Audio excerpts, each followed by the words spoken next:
the SEC could get a 3-loss, maybe 2 3-loss teams in the college football playoff.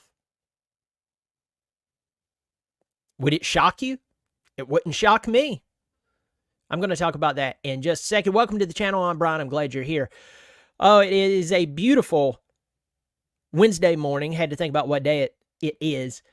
October the 30th will be in November before you know it. Before you know it, it will be Turkey Day and Christmas, and then suddenly it will be the New Year's Eve show where there's a bunch of artists that we don't know dancing around, singing terribly, and then the ball drops and we have 2025. But that will be here before you know it. Thanks for joining the show. I hope you will subscribe. It is free. The sweetest words in the English language. So I hope you will subscribe. Pass it along to all your friends who enjoy college football. I know I'm surrounded by my Clemson stuff, but like today, I'm talking about other football teams and conferences. So let's dive right in. I am not a fan of the ACC. I'm a fan of Clemson. Clemson just happens to play in the ACC. So I'm not a big conference guy. Now, certain SEC fans, or they pull for a school in the SEC, they don't care about the SEC other than saying it's the toughest conference in the country to play in. Now, I know the SEC. I started all of these CCs and blah, blah, blah is coming out of my mouth here. No, the Big Ten went out. They made a major move. They have a team on each coast. They still don't have a team in the South. I'm shocked at that. But the Big Ten made some big moves. The number one team in America is a newly acquired Big Ten team. Oregon is number one as of the recording of this video. You got Penn State at 3. I don't believe in that. Of course, Penn State and Ohio State plays this week. Penn State and Ohio State 3 and 4. But at the end of the day, we know that the SEC has the history, not only long-term, but recent history. Georgia, Alabama. I know that one year with LSU, but I'm talking about consistency. But this past weekend, with what went on with Texas A&M and LSU, right now, Texas A&M is 5-0 in the conference. They're 7-1 overall, followed by a 1-loss in-conference Georgia team, followed by a 1-loss in-conference Texas Longhorns, followed by a 1-loss in-conference Tennessee Vols, and an LSU team that's 3-1, just got their first conference loss, but they had the loss at the beginning of the season against an okay Southern Cal team. They have a star here, they have a star there, but overall, it's not the Southern Cal team of 2004. Alabama is 3-2, 6-2 overall. They're number 14 in the country. And you have Ole Miss 2-2 in the conference, 6-2 overall. And don't forget, Arkansas and Missouri is between those two teams. But please forgive me, Missouri and Arkansas. I really don't see you in this mix. I know Vanderbilt's 2-2, Florida's 2-2 in the conference. But let's talk about those upper teams. Can the SEC place a 3-loss team in the college football playoff? And my response is, it depends. It depends upon how many of these teams actually gets 2 losses. Because what that does is that bends the perception, that recalibrates the benchmark for a quality football team in the SEC. Because as I look through the top 25, and I go all the way to the bottom, of course you have Missouri there. They should have dropped after a 34-0 loss to Alabama. They shouldn't even be in the top 25. I feel better about keeping Vanderbilt at number 25 after a loss to Texas than I do Missouri. But if you go all the way to the bottom of this week's AP Top 25, I'm going to start going backwards. Number 25, Missouri. Illinois, Colorado, Washington State, Army, SMU at number 20. You have Ole Miss, Pittsburgh, Kansas State, LSU at 16, Boise State, Alabama at 14, Indiana, Iowa State, Clemson, Texas A&M at number 10, BYU, Notre Dame, Tennessee, Texas, Miami at number 5, Ohio State, Penn State, Georgia, Oregon at number 1.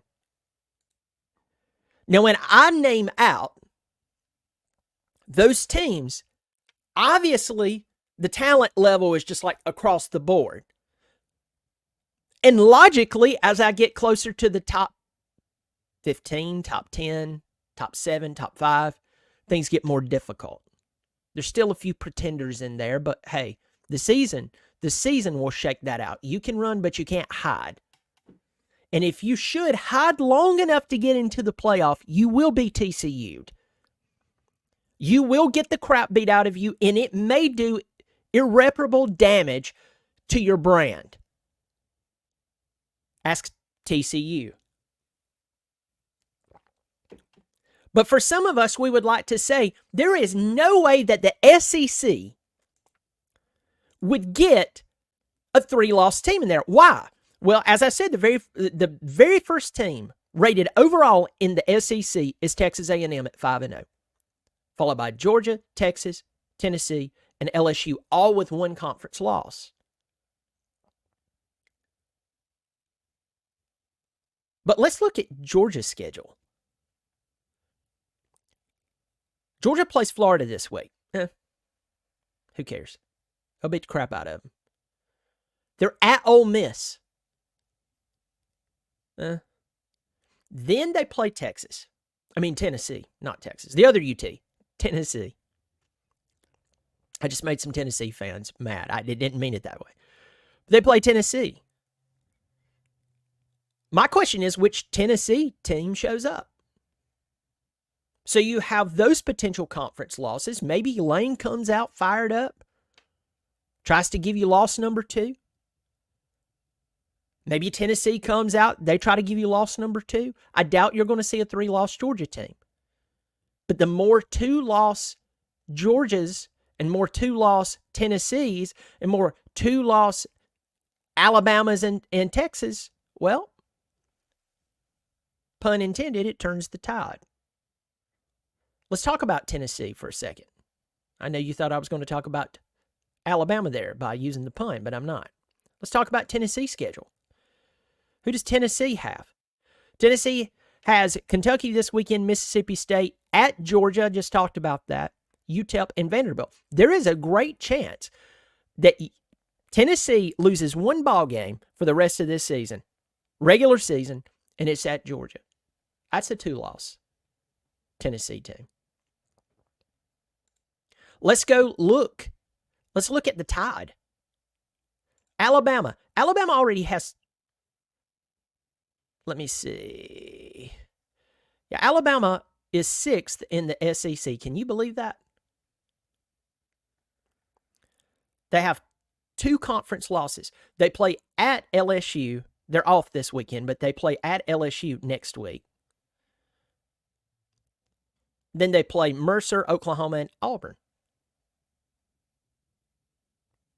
So someone has to lose that Alabama-LSU game. LSU loses that game, that's loss number 2 for them in conference.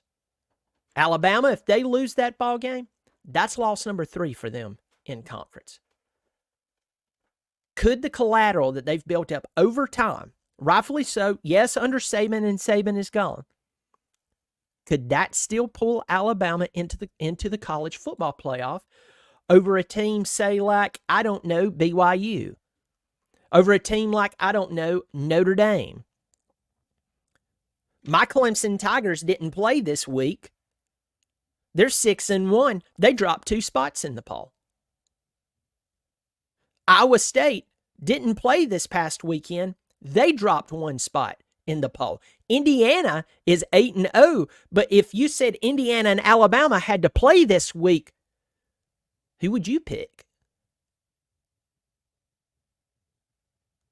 Alabama. And if you're stepping back and you're like, Brian, this is just a bunch of ramblings, I hate to tell you, this is how the playoff committee looks at it, even with 12 teams. They may get a little more liberal than what you think.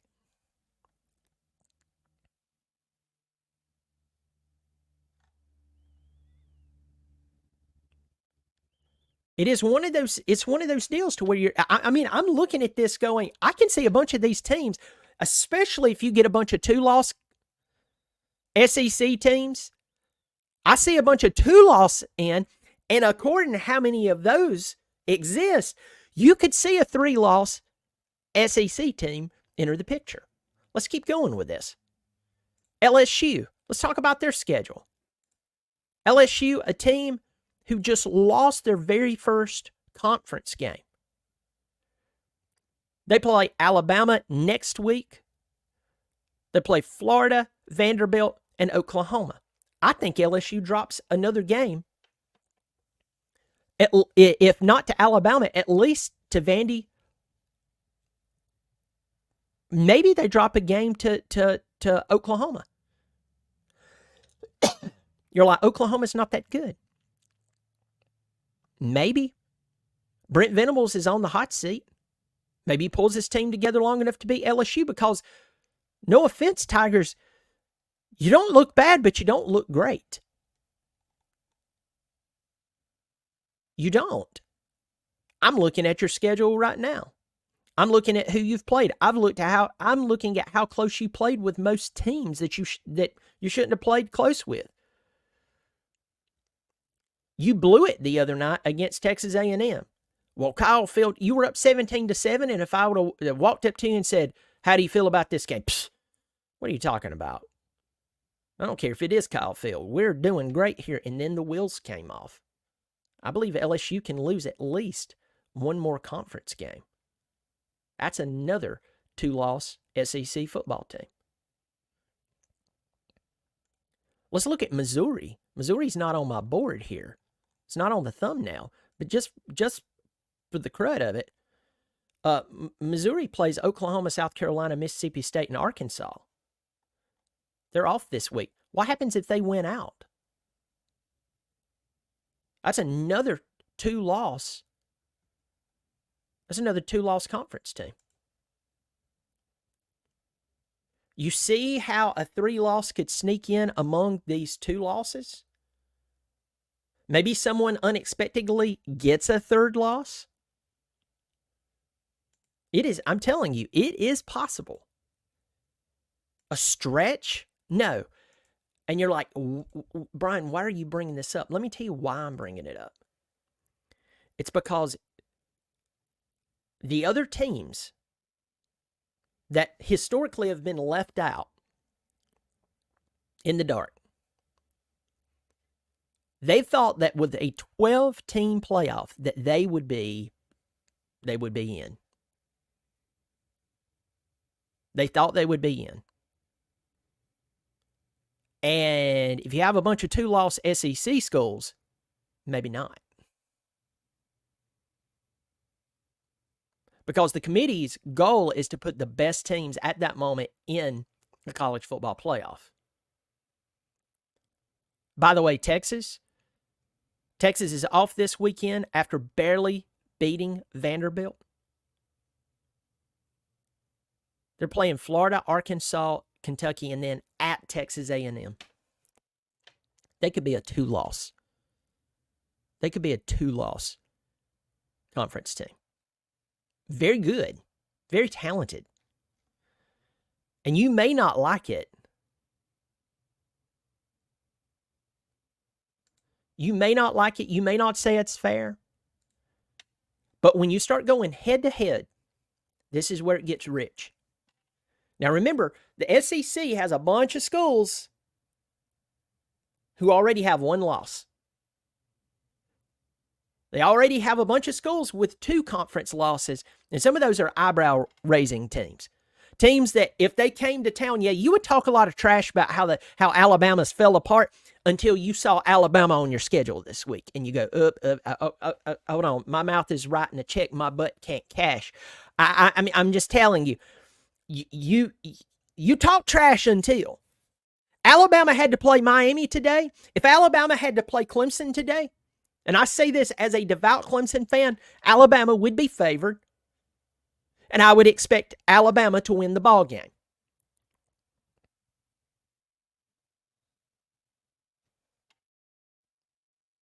Really, I do.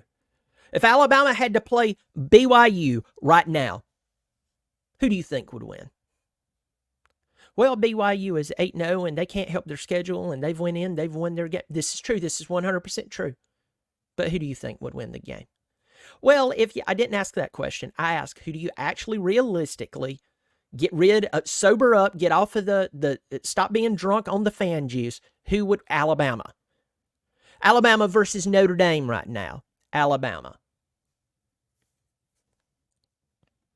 Alabama versus Iowa State, Indiana, Kansas State, Pittsburgh, SMU, Army, Washington State, Colorado, Illinois, Missouri. Oh, we already did that this week. They got beat 34-0.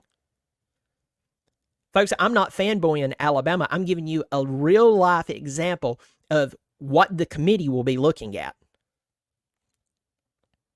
Because the last thing the committee wants to do is unveil this 12-team playoff and put in a few losers in there to get the trash beat out of them, only for everybody to turn around and say, see, you shouldn't have expanded it that big. I was an 8-team playoff guy. I wanted 8 teams.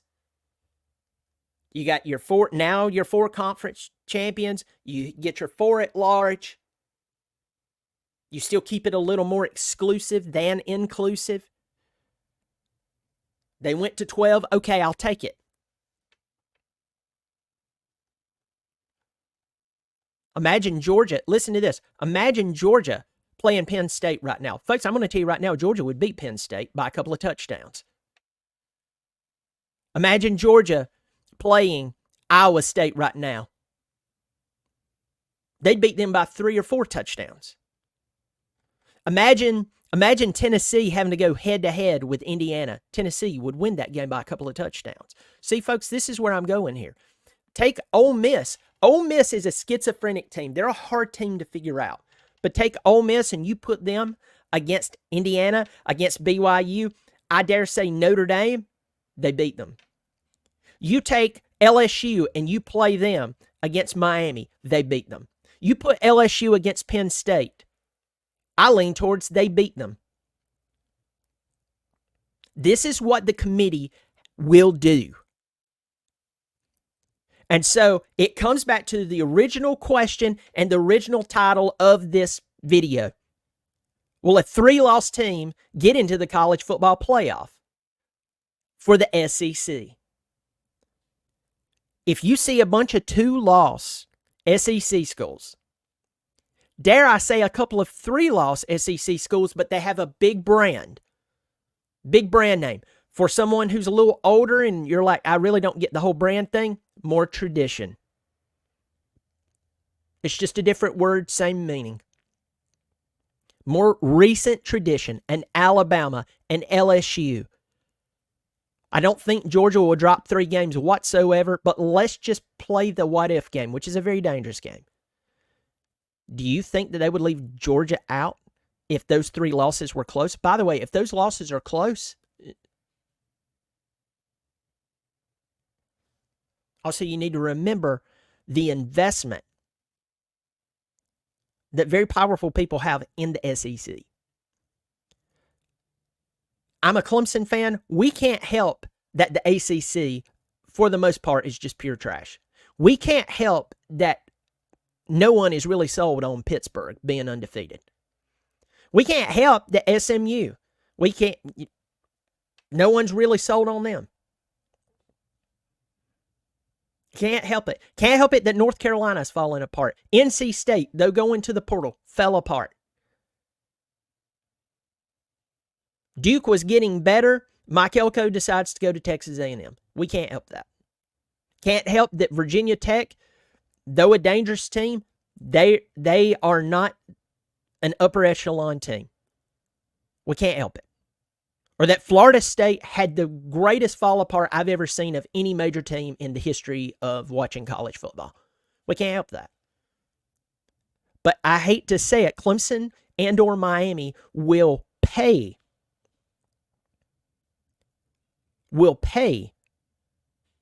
for the lack of the conference eliteness. If we have to go head to head with a 6-2, or not a 6-2, but a 2-loss. For some reason, I had 6-2 in my head. A 2-loss SEC school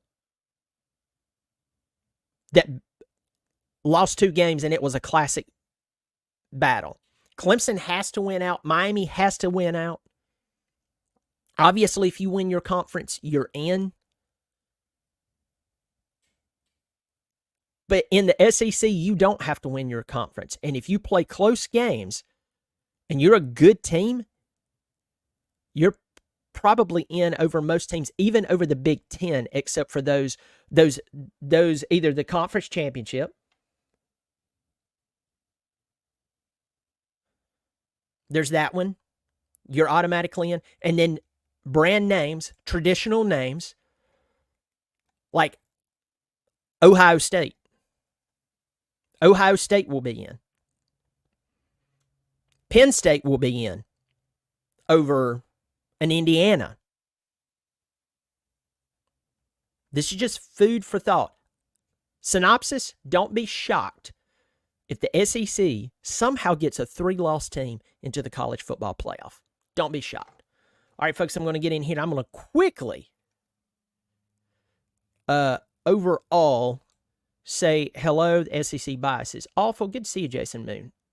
Andrew Roof, SEC bias in the past was awful, but the expansion versions are stacked. Good to see you. Zach, the Vols have a 4-game season. Good to see you there. 7+ tough games. Ahoy, my friend. Good to see you, buddy. Good to see you in here. Which criteria is right? Most deserving or best? Who determines the best? Well, the SEC chooses. We have seen that. Oh, yeah. Absolutely. Doesn't believe a 3-loss team from any conference has its chance, except for an upset in the conference championship. Maybe not. Maybe not. Let's see. We got Tiger Fan. That's just crazy talk to assume Tennessee would beat Indiana by multiple touchdowns, considering Indiana has crushed everyone on their schedule and Tennessee has struggled against unranked teams. I mean, I tell you this, the SEC, they play up when they play out of conference.